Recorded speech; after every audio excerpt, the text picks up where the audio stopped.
Well, hello, everybody. See, I apologize for being a few minutes late here. I've got uh, my adult and geriatric class right before y'all, and so I promise we will start on time from here on out. This first class is there's a lot of questions just related to the 50-page paper that y'all have due. I'm just kidding. I don't have 50 pages of paper, man. Everybody's like, oh, what?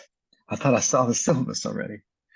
Um, There's no way I'm reading that much grad. I mean, I love you guys, but there's some of y'all are some not y'all, but like in general, you all like the formal have a hard time writing sometimes. I'm sure all of y'all are perfect writers though, people that are here in attendance. And you should see some of the sentences that I've read. Like I say sentences. I'm not sure that they're sentences. I'm not an English professor, but yeah. Semicolons and all kinds of colons, like sideways colons and stuff. Like it's weird. All right. So for those who don't know me, I am Dr. Armstrong, and I am your professor for this course. And in case you didn't read the story of a email that I sent you, that had chapters in it. Um, I've got a private practice here in Wiley, Texas, as a neuropsychologist, and I have been in practice for, I guess it'll be 10 years in 2014 officially. Graduated from grad school 10 years ago, which is wild, getting old. I didn't have gray hair back then. I've got gray hair now though. So, but I've also had kids, so that's mostly the reason. It's not age. So I haven't slept in 10 years, in case anybody wants to give me some free time so I can take a nap. Um, Dad and naps kind of go hand in hand, just so you know. The purpose of this course is to help you all learn the diagnostic process in psychiatry so that you can take what you've learned here and turn it into a therapeutic process. And I promise you that even if you're not in support of diagnosing, or your theory doesn't align with that, or even at this point, if this is like your first class of grad school, it's like, what? We will get you to a place where at least you'll be able to communicate back and forth with other professionals who do diagnose in a way, and I would say appreciate why we've got a diagnostic system to begin with, or why some people might decide to use it. So, with that said, kind of going back to my background and what I want to bring into the course is I am primarily a expert diagnostician where I do neuropsychological and psychological evaluations for children, teens, and adults. And about half the practice is clinical, and the other half is forensic, and for both criminal and civil litigation. I do testimony in court, and this is this is as nerdy as it sounds. This is the stuff that I read on airplanes whenever I travel or on the beach. So I made the joke last class, but if you ever want to shut down a conversation on an airplane, just tell them what you do, what you're studying, and they'll be like, oh, they're analyzing me, probably. And then your next response is, I never work for free. Yeah, exactly. Has anybody had family members ask them like what their dreams mean yet? If it hasn't happened, it will. You'll go to like a family reunion, you're like, oh, what are you doing? Hey, Levi, what are you doing? I'm a neuropsychologist. Oh, so I had this dream the other night and blah, blah, blah. So what you do, and I mean, some people are trained in that stuff. I wasn't trained in it. So what you do in those situations, if you're not trained in it, you just make it up and never tell them any different. So whatever you say, oh, and just like look at them real judgy, like make your eyebrows like that, and then just say, ah, you really want to know? Yeah. And then they walk away questioning, should they ever talk to you again? Throw in a little Freud, having fun with your mother, that kind of thing. All kinds of stuff, off the wall stuff. Yep. I'm just kidding. I don't actually do that, except with my father-in-law, and he knows that I do that, so he still intentionally tells me his dreams, which I think are real dreams. If they are, I'm really kind of worried about them. But I would encourage you, though, to also, along those lines, start learning boundaries with all this stuff, because I'm telling you, once people kind of find out you're a counselor, you will get consulted a lot by family, by friends, and it's kind of a gray area of walking the line between how do I help this person find the resources they need, who is not me, because I've got a relationship with them, right? But they're also confiding in you, sometimes personal information. So anyway, we'll get to that. Let's see. My game plan for tonight is to briefly run through what the expectations are for the course, the assignments, the quizzes, due dates, that kind of stuff, and then swiftly talk about diagnostic interviewing and mental status exams if we have time. And then, excuse me, if we do have time, possibly start talking about neurobiology of the brain. We're probably going to push that into our next class, but regardless, we will start talking about diagnostic interviewing and mental status exams and differential diagnosis tonight. So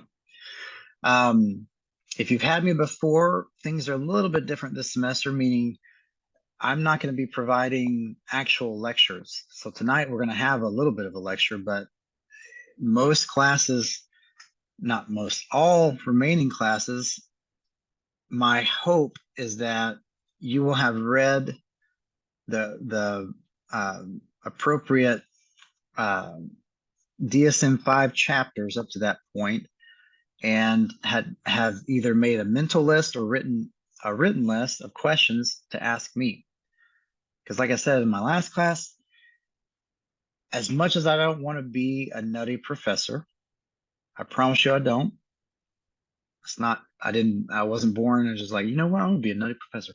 I am, and I try not to be, but I've got a lot rattling around in my head that I don't know that is there until people ask me questions. And a lot of times when you ask me questions, it just opens up, it's like free association, it just opens up a bunch of doors and information that is useful that I wouldn't have I wouldn't have shared unless you asked me. So the time that we will spend together will be reserved for that. And if nobody has any questions, we will just stare at each other awkwardly for 45 minutes. Just kidding. Although it does get kind of awkward. Like, that's the difference with Zoom, is that all y'all's faces like right here in my face, right? At least in class, you could maybe put your head down, or if you sat in the back, you could squint your eyes and maybe catch a few Z's, but not now, not unless you turn your camera off. Speaking of which, can y'all see these little notes back here? All this stuff? Yeah. Nobody's gonna affirm my jokes there. I made that. That's cool. That's cool, guys. Yes, y'all don't want bonus points. That's fine. So anytime you laugh at my jokes, you get bonus points. One laugh is 1 point. Not bonus points like on your grades, but just life bonus points. I give those up. So for the course, you've got 3 grades, including a midterm exam, a final exam, and your weekly quizzes, total of 8 weekly quizzes. Each quiz is worth, I think, 5 points, and each exam is worth 30 points. I think that equals 100. They're all multiple choice quizzes and exams. For each quiz and exam, despite what is listed in there, by the way, if it's not, I'll fix it. You have 3 untimed attempts for each quiz and each exam. And they're all open right now for you to take between now and August 16th, 12 p.m. noon. And so most of the questions are going to come straight from the DSM-5 TR. Some questions might be answered in my PowerPoint slides. And then some questions are going to make you kind of a little bit frustrated because you're going to have to get on Google, type, some keywords in there, and you're going to find probably all kinds of answers. Good news is that when you encounter those questions, and if you continually to get the wrong answer, despite what you've researched, if you reach out to me and say, hey, Dr. Armstrong, number 4 on week 6 quiz is wrong, or I got it right, but it says it's wrong, and here's why. Even if we disagree, I will give you points. You just got to prove to me that you have kind of done you can't just say, hey, I think you're wrong. I tried it 3 times, it's wrong. You got to prove your point. Be ready to kind of, I guess, make a case for your argument there, because what I'm looking for is your effort. And if I didn't have to give grades in grad school, I wouldn't, because y'all are all here, you're adults. I'm assuming you're passionate about this stuff. Otherwise, you wouldn't be here. But if you do run into errors during the quizzes or the exams, like if it's always anxiety provoking. If you open it up, you go to click submit, and all of a sudden it's just like it didn't save any of your answers. You get the blue screen or something. Just email me and let me know. I'll reopen it and give you another try. Okay. I'm flexible. I'm not gonna, obviously you could lie to me. That's how you want to play life. You can totally do it. I'm not gonna be the one that's gonna stop you anyway. So good luck with that on your licensure exam. That's what I would say to that. I know that there's a lot of school counselors in this class, along with professional counselors and LMFT folks. And so I want you to be aware that I'm going to be teaching from the assumption that everybody in here needs to know how to make a diagnosis, even if that's not a part of your job description. And here's why. Not because y'all really should be taking separate courses. It's because you guys, very likely in the state of Texas, as soon as their attorneys figure this out, it's likely, in my opinion, that you will eventually be independently licensed practitioners working in schools, hired by schools, with separate liabilities for that purpose. Because as it stands right now, the school ultimately carries the liability for all that you do as a school counselor. And schools are pretty well protected in Texas, but the day's coming when, and it's already happening, where they're trying to push the blame. I say the blame for some of the mental illness stuff that's been occurring in schools on school counselors, even though a lot of times they won't let you actually do counseling. But the day's coming where you're going to be an independently licensed person, and you're going to be like, man, I really wish I would have not rolled my eyes so much in Dr. Armstrong's class and maybe wrote some notes down, because I need to know how to diagnose. It's okay to roll your eyes. Just turn your camera off, though, just so you know. I'm just kidding. I don't care if you roll your eyes. But I'm going to try to teach this course from a diagnostic perspective, even if you're not going to end up diagnosing, because you need to know what this stuff means. You need to know how to communicate with other practitioners, and especially the medical world, because like it or not, we are in the healthcare delivery. We are in the medical world.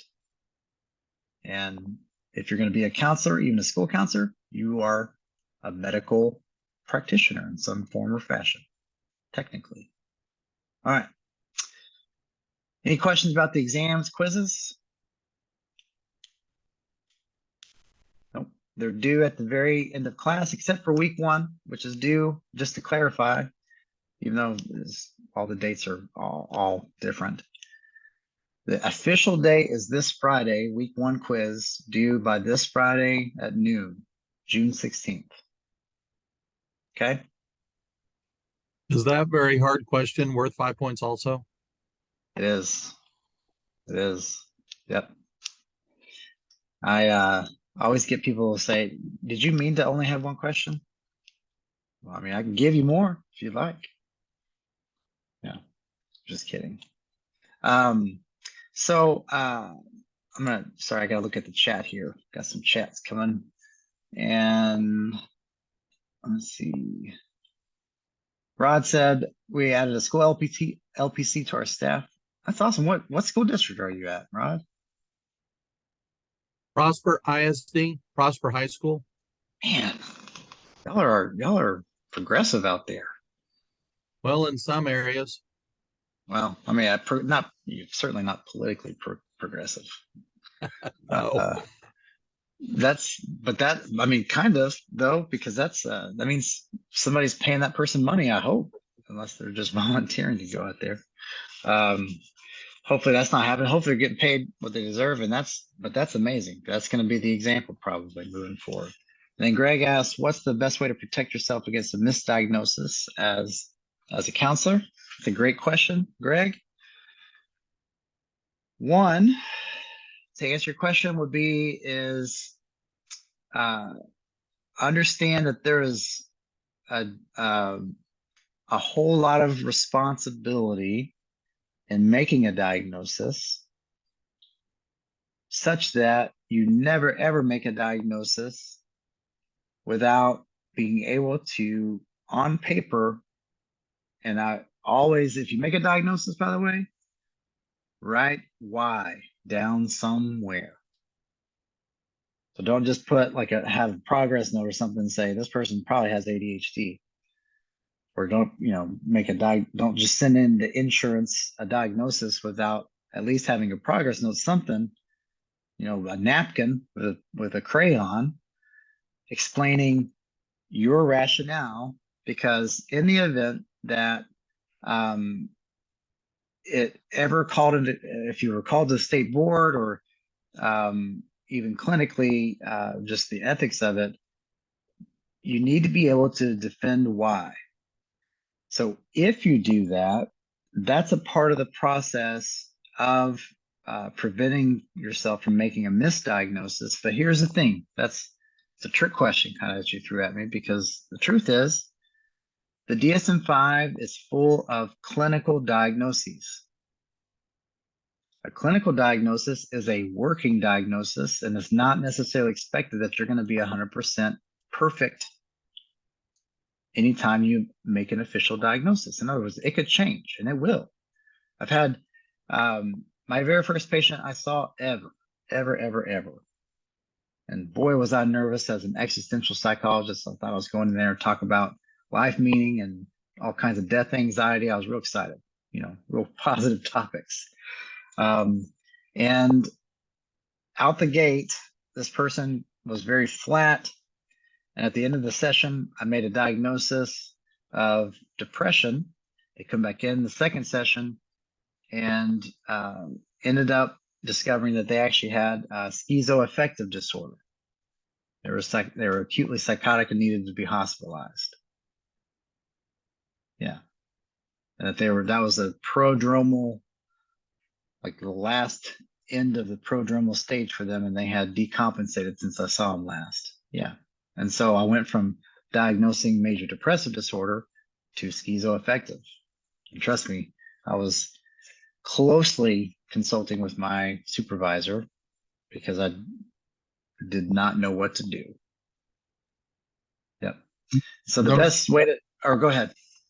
No, the reason why I asked is that a lot of the stuff that I was reading in the DSM-5 from the last class, it sounds so similar, and sometimes it's maybe a symptom or two that differentiates the two, and it could go either So way. glad that you brought that up. I'm so glad you brought that up because that's a really good point. And what you need to know is the DSM-5 TR, all of them, all editions, were written for the court of law, where they need black and white answers for legal purposes. They won't explicitly say that, but that is the most use that the DSM-5 has to offer in that concrete kind of manner, as compared to its clinical utility, which is questionable at times. And I'll give you an example. ADHD has, for inattentive symptoms, you got to have 6 out of 10 symptoms for 12 months in order to qualify for the diagnosis. First of all, how do you know that? I mean, it doesn't, well, I'll say this, it doesn't specify. Does that mean every day? Or just like once out of 12 months? Or is it all the time? Or is it like, you know, we know it's got to be multiple contexts, but if you only had 5 out of 10 and not 6 out of 10, or if you were 11 months and 27 days, you don't have that diagnosis according to the DSM-5 TR. And that's the most ridiculous thing in the world, right? Because that person, I promise you, that person who's had those symptoms, or that kid who's had those symptoms for 11 months and 27 days, they're having some pretty significant dysfunction, even though they don't meet that diagnosis. They would need treatment then. We don't need to wait until they officially qualify, right? And so in that event, or my point there is that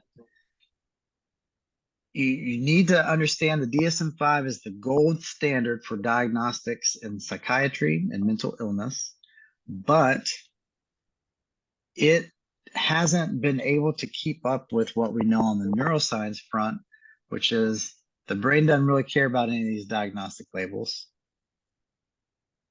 And there's a whole lot of neuroanatomical overlap, neurophysiological overlap between most stuff.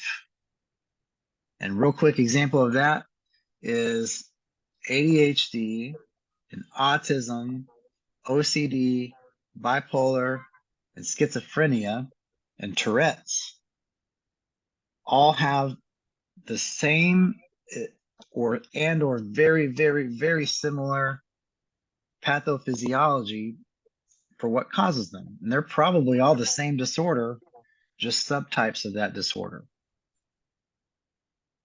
It's a frontal lobe syndrome, really, or a dopaminergic monoamine syndrome, where a person might display ADHD symptoms predominantly, but they're going to have a whole lot of, almost every single time, OCD traits. They're going to have a whole lot of autism traits, much more so than the average person in the population without ADHD.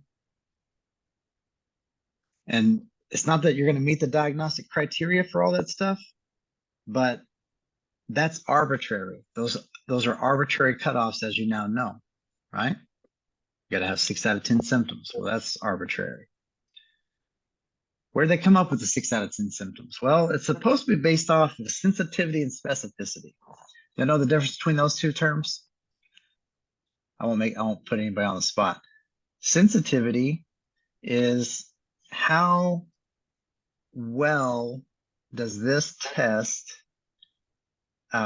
capture all of the cases that are possible of a certain disorder. So if I tested somebody an ADHD test, is it likely that this test is going to not have any false negatives? In other words, it has very low false negatives, and you have a high sensitivity. You're going to catch them all. A very specific test means that we're going to the results of that test are going to show, we're going to be very confident that that person for sure has whatever it is that we tested for. So a test that's high in specificity oftentimes sacrifices that sacrifices sensitivity by getting a lot of false positives. Okay, I'm sorry, a lot of false negatives. I'm saying this backwards, guys. Today's Monday in the evening. Let me back up. A test that is highly sensitive is going to capture every diagnosis out there at the expense of specificity, meaning it's going to capture a whole lot of false positives. A test that's highly specific is going to only capture the true cases out there, but it's going to miss some. I'm telling you this because the diagnostic criteria in the DSM-5 is supposed to be designed around those two concepts, but it's not. For the most part, they made it up. They got a group of specialists together that said, okay, how many symptoms y'all think somebody with ADHD should have? And somebody raised their hand. It was like 8. Like, no, that's too many. Raise your hand if you think 6 is enough. And like the majority raised your hand. That's kind of where they landed on it. That's pretty wild, isn't it? Then they went back and studied it. They studied, so they guessed at it. And then they went back and proved that their guessing was right. They didn't really prove it. That's confirmation bias is what that's called. But go ahead, Greg, you were saying something? Or Rod? I just had a question about comorbidity. That's in a lot of this, and so I wrote it down so I would remember, but I was wondering if you could maybe more clearly explain what comorbidity is and how does it apply to diagnosing clients, and can you have more than one comorbid addition to a diagnosis?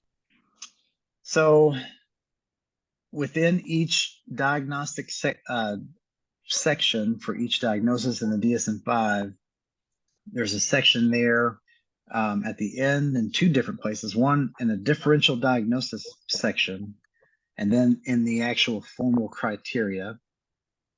And in each of those sections, it'll outline what that diagnosis is commonly comorbid with, or another word for that. That sounds so terrible. It's like they're going to die? No, not necessarily. It is co-occurring, meaning that if, like, for example, autism and OCD co-occur almost all the time. Autism and ADHD co-occur almost all the time. They are comorbid. Not all the time, almost all the time. So that's what comorbidity means. And then what was your other part of that question that you asked? How many can you have? I mean, That's if right. if you have ADD or ADHD, do you only have one comorbidity, or could you hit on several? As many as you officially qualify for. And I would say ethically as many as are useful in relation to how you either conceptualize that client's problems and for treatment planning purposes. So some diagnoses will tell you that you can't diagnose 2 things together. So like if, gosh, I'm trying to think of one. Well, yeah, so you can't have schizoaffective disorder and schizophrenia. You're going to have either one, or you're going to meet the criteria for either one or the other. So you wouldn't have a comorbid schizoaffective with a schizophrenia diagnosis. But the DSM-5 will tell you which of those diagnoses can't be diagnosed together. And that's a good thing to learn for the most part. But I do see errors all the time in the real world where people are just, diagnosing all kinds of stuff together. But try not to do that. You should really, it's going to be your ethical best interest not to do that. All right. Along those lines, I want to say I want to jump into diagnostic interviewing and mental status exams as fast as I can. I've got one more question: is what are my thoughts on self-diagnosis and how common is it? For example, people thinking that they have OCD when they notice a few obsessive thoughts. Well, if you haven't diagnosed yourself yet, very likely you will after this class. I promise you, everybody does it. Everybody's like, oh, great. Every chapter you read, you're like, I'm pretty sure I have all of this stuff. Like,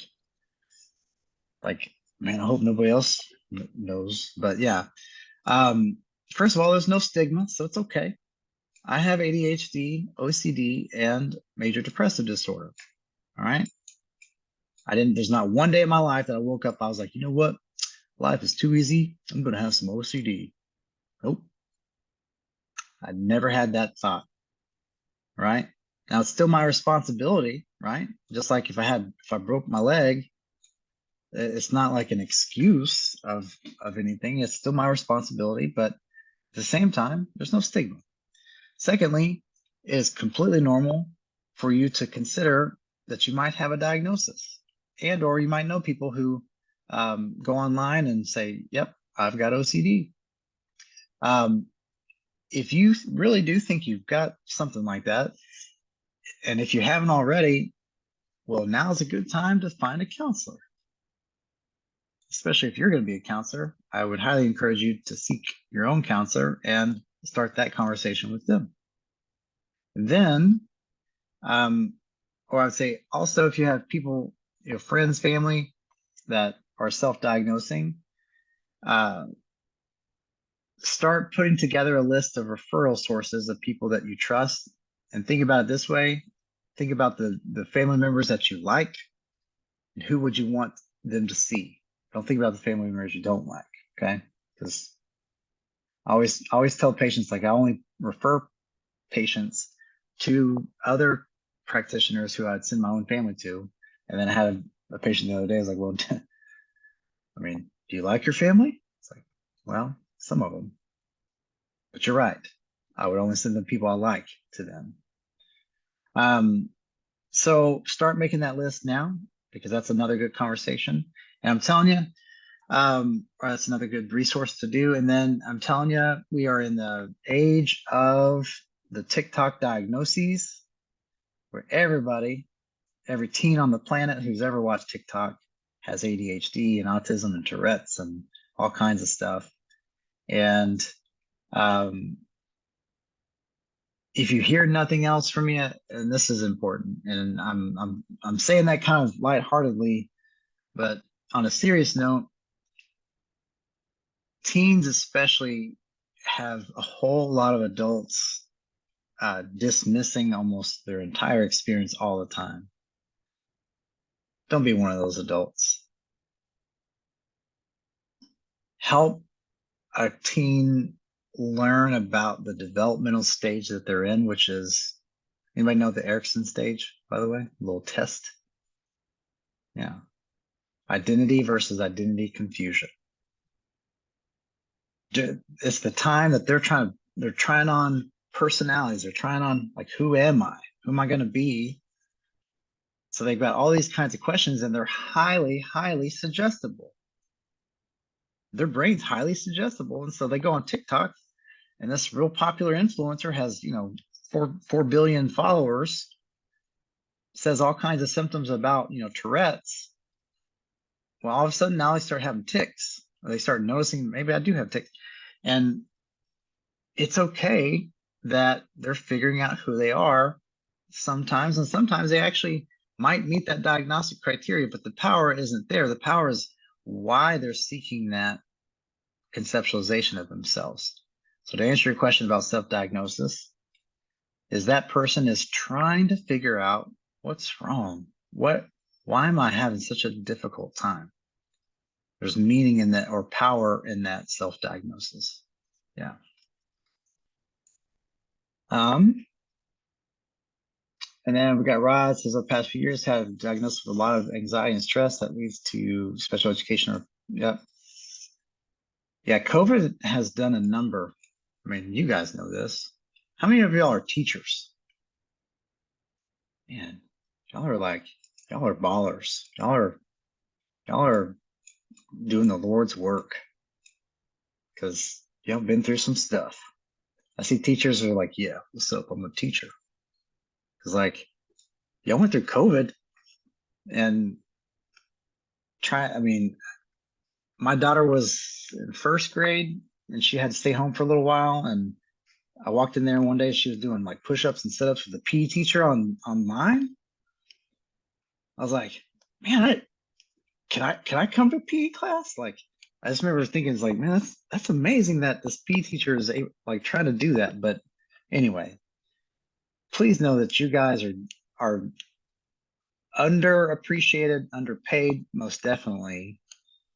You are really, I promise you, you are really affecting these kids' lives because I see it every day. And if you're going to be a school counselor and on the teaching route plan, I'm so excited. But also, we're going to probably talk you into joining the dark side, which is eventually getting your full independent license because you only need like 2 more classes to do that. And you'll be like, all right, let's get paid some real money. It's not all about the money, but it's okay to do both. All right. With that said, a lot of kids and teens through COVID have been through the ringer, but we've got a generation who is going through the hardest developmental time of life, the pre-adolescence and the teens. I mean, from beginning of time, that's the hardest time of life. 2, on top of that, they live in a generation that they can't turn off their social interaction. It's all social media. So it's like you go to sleep and wake up with how many likes and whether or not somebody made fun of you or not on Instagram. Then 3, they went through a pandemic with adults acting all kinds of fools out here, man, and without much like direction, and then also being disconnected from each other, having to go online instead of being in person sometimes. And that generation, if we can help them through this time, they're going to come out, they're going to be the toughest generation that has ever been psychologically, right? Because if it gets worse than what they've gone through, I mean, we're building arcs and stuff. That's what's happening at that point. Yep. All right. So talking about, I want to jump to talk through about differential diagnosis and the diagnostic interviewing. And I'll say this first and foremost, here are some main goals when you are meeting with a kiddo / a kid's parents, guardian. Now, the younger the kid is, the more you're going to need to rely on a collateral source for gathering the actual information that will help you diagnose. You all know that already, but for example, a 5-year-old will behaviorally give you a ton of information in your observations, but you can't ask them like, well, on more days than not, sir, can you pay attention? On more days than not, do you have trouble regulating your emotions? A 5-year-old's gonna, at least my 5-year-old would ask you if Spider-Man has emotions, because we don't know. But we're gonna reserve those bigger questions for their guardian or parent. And if you haven't already, you need to develop some sort of background questionnaire that you can use. Even if you're a school counselor, by the way, it might be a good idea to make just a 1-page, if your school lets you, make a 1-page like background form that just gathers a little bit of information about, what was, did they have any complications at birth? Were they exposed to anything? What was their birth weight? The basic stuff to kind of screen for different things. But our goal in the diagnostic interview is to, number 1, establish rapport. And I don't like that word. I always say it sounds like you're selling cars. Nothing wrong with selling cars, but we're not selling cars. Well, what that word means is establishing trust, active listening, being warm, being a human being, being compassionate, so that in facilitating the process of your patient providing you information during the diagnostic interview, so that by the time you're done with that interview, you can land on a diagnosis, a clinical or working diagnosis, with some confidence. You should be able to do that after meeting with them one time. School counselors are like, I get like 15 seconds sometimes, and I get that, right? So I'm not asking you to make a diagnosis after 15 seconds, but I will say this. When I worked at the inpatient facility, I went from having 2 hours at my school in my practicum to do a diagnostic interview to 10 minutes. And so obviously I did a way better job in those 2 hours than I did in those 10 minutes. And even now, still could. The less amount of time you have, the less accurate you're going to be, which is why this is a working diagnosis. And there's nothing wrong with putting down your progress note. By the way, the word's provisional after you make a diagnosis. You just need to make a note for why you're putting provisional down. So I could say, well, this kid has ADHD. It's provisional. And then underneath that diagnosis in my note, I'm going to put note, this is provisional, pending my ability to gather more information about, their medical history, which we didn't have time for today. Does that make sense? Awesome. Thank you guys for shaking your head, by the way. Because I always wonder, I wonder if students ever just like do a video and I'm just looking at their video like they're pretending to, attend. So with kids and adolescents, this is how I approach it. You don't have to, I would say adolescents, kids and parents. I approach it this way. I want to see that kid by themselves interacting with just me at some point during that diagnostic interview. I want to see that kid interacting with me and the adult, the guardian. And then I want to see just the guardian by themselves. Sometimes that can be done in one appointment, 60-minute appointment. Sometimes that has to be drawn out over several because there's nobody to watch the kiddo while I'm meeting with the parent. And if that's the case, I would encourage you as counselors to reserve time.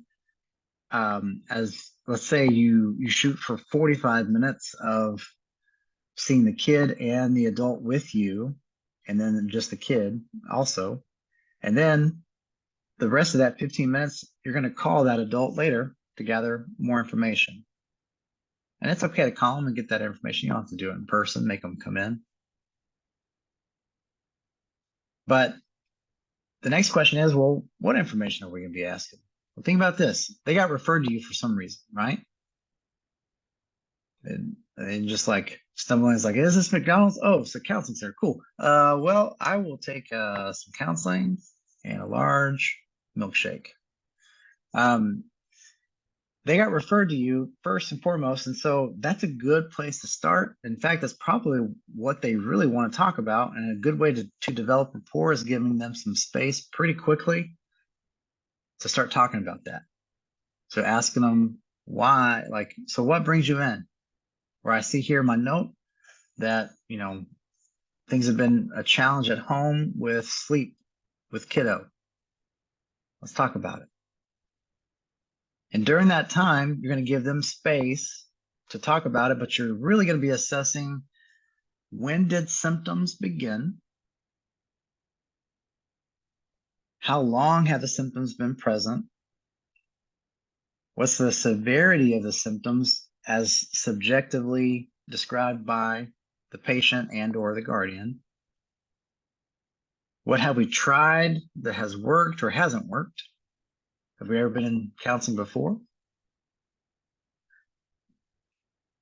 Y'all remind me in a second. I'm going to come back to that because that's an important piece. And then also, what would be the ideal outcome for counseling here?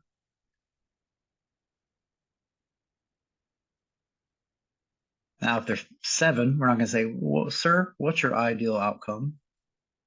What's your long-term goals? We're going to say to make it to recess.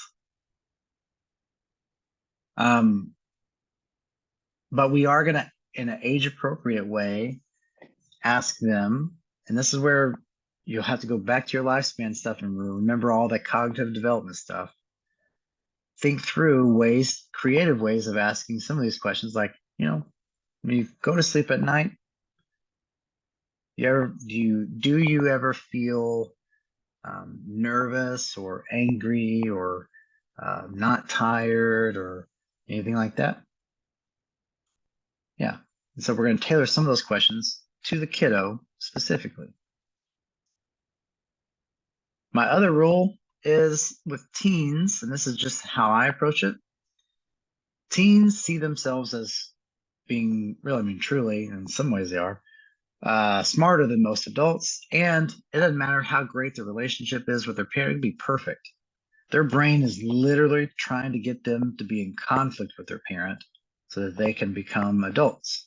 The brain is pushing them away. So the parent can be like, here's $1 million. And the teen's going to go, ugh. Like that's what their brain does every single time. Just like my kiddo, when I tried to feed him chocolate cake for breakfast one time, I was tired. I was like, fine, chocolate cake. They said, no, there were 2. I was like, all right, cool. I'll just drink water. I get lukewarm water. It is. And we all ate chocolate cake that day. The teens are going to push back against every single parent and every single thing, no matter what the relationship is. And most don't have wonderful relationships, I'll be honest, and that's unfortunate. So I make it a point to let parents know at the very beginning, hey, part of this process is me establishing trust with your kiddo. And in order to do that, they need to meet with me one-on-one without you there. And most importantly, I'm not going to tell you anything that we talk about unless I'm worried about them hurting themselves. And if you don't agree to that, I get it. But you're going to have to find a different counselor because that's the only way counseling works with teens. Just think about it. If you were a teen and your parents were like asking the counselor after every single session, well, what'd y'all talk about? I'm not going to tell you anything, man. And even then, I'm not going to trust you for a while, right? Because a lot of adults say that kind of stuff, but they don't really follow through. So establish those boundaries first, but through that diagnostic process or that interview, at the end of it, you're looking through their developmental history, which includes like, were they exposed to anything, prenatally? What was mom's psychological status like? Was she on any medications during pregnancy? We're also going to be looking through what was their birth weight. That's important because I'm here to tell you that being born weighing less than 5 pounds almost immediately, for no matter why we were that weight, almost always results in ADHD. Okay. Another important factor is if mom was ever on a mood stabilizer, specifically Depakote, or the generic for that's valproic acid, which is for bipolar disorder while pregnant, almost 100% of the time that results in the kiddo having autism. So there's stuff like that you'll learn along the way that you'll realize that it's why we ask all these questions. We're also going to look at family dynamics and social skills development, milestone development, medical history. And even if you don't know much about, medical disorders, get ready to learn a ton about it. Because on a daily basis almost, I get patients coming in, they'll list a disease down or disorder down or syndrome down. Just like, man, what in the world is that? And I've taken all the med school courses, the same ones that physicians take. I took the same ones except for emergency room stuff, thankfully, because I don't like blood. But I still don't know all that stuff. So I have to daily look it up, and Google is pretty good at figuring that stuff out. And it's not that you're going to have to diagnose it, but it's good to know. For example, if somebody had a kiddo the other day who had repetitive diabetic ketoacidosis events. Does anybody know what that is? DKA? Yep. If you don't know, just go Google it after class. But it is when their blood sugar levels go out of control, spike like extremely. It can be life-threatening, first of all, but often results in like a diabetic coma if it's left untreated. A lot of times seizures happen and you get hospitalized. Well, the brain wasn't just taking a vacation during that time. It was affected, undoubtedly. That's important to note because most of this kiddo's behavioral challenges started after that episode, the first episode. Right? And if you don't know that stuff, you end up assuming a lot because it's always a complicated story where it's not like they've got a perfect family dynamic system either. So you're going to see issues there, and you might blame most of it, if not all of it, on that, although that might be contributing and exacerbating it. My point with telling you all that, the less information you have about your patient, the less accurate your diagnosis is going to be, which is why your diagnosis gets more accurate over time.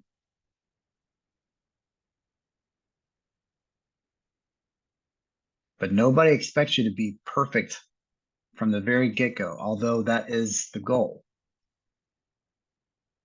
You just need to be able to give a solid rationale in writing, and always do it in writing, for why you made the diagnosis you made. Because this is an important point. You cannot, in my opinion, it is unethical to provide medically unnecessary therapy.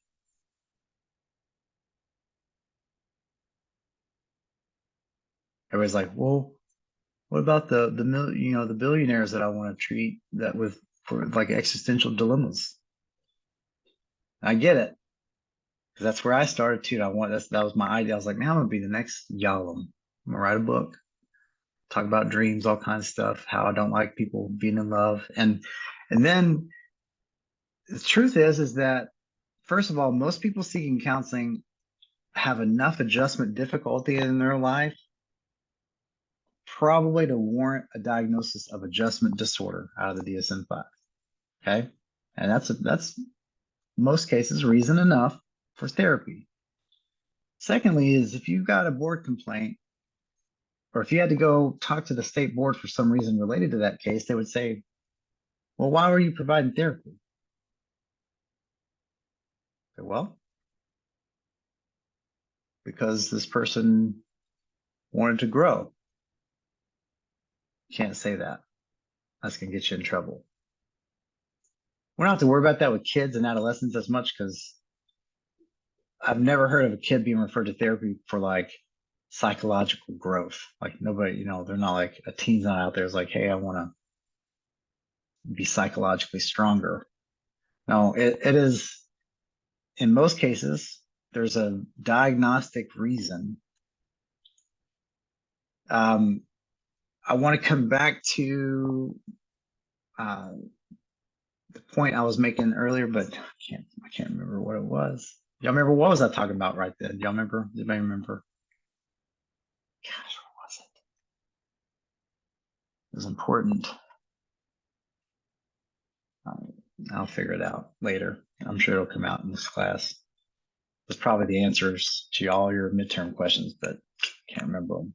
So sorry. The next point that I wanted to make, though, also was with your diagnostic interviews, you need to always, every single time you meet with a patient, with kiddos and parents, get up-to-date information about their medications. And I'm not just saying they're prescribed stuff, but I'm talking about with all the stuff that the laundry list of like supplements some of these parents are giving their kiddos without really any idea of how it's affecting them.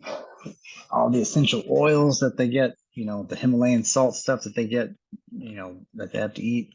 Like, find out all that stuff, because even if you don't know what it all means, it is going to be on you ethically and legally for tracking that. And guess what? You can still get sued for not telling a patient, hey, you should probably talk to your doctor because these two medications interact. Yep. You're not a medical practitioner, but you can absolutely get sued for not suggesting that. I'm not trying to scare y'all. Everybody's like, all right, well, thanks, doc. I think I'll probably switch to just a different major here. Don't worry. Google is your friend. You're going to make a lot of mistakes. You're going to say, well, really think you should talk to your doctor about those two medications when you shouldn't have. And that's okay, because nobody's ever going to complain to you for you telling your patient to go talk to a doctor, even if you're wrong. Okay? But you will get a complaint if you miss something. All right. I'm going to pause this right there because I've got one more class tonight. And I'm sorry we didn't get to the mental status stuff. It's okay. We're going to table that. We'll talk about how to do a mental status exam, which is different. But was tonight helpful, folks? Can't imagine if you just said, if y'all said no, I'm not sure what I would do. I'd just be like, well, I guess, we're out of time, so sorry. Yeah. Will you repost this? Yes, sir. I sure will. This was recorded, and I'll make sure it gets uploaded before I go to bed tonight. Cool. All right, folks. Well, we'll see you guys in a couple weeks. In the meantime, email me messages. I promise I'll be better this semester. I promise I'll be better. All right. And we will we'll get you guys going. All right. Thank you, Dr. Armstrong. Y'all have a Thanks, great Dr. Armstrong. evening. All right. You as well.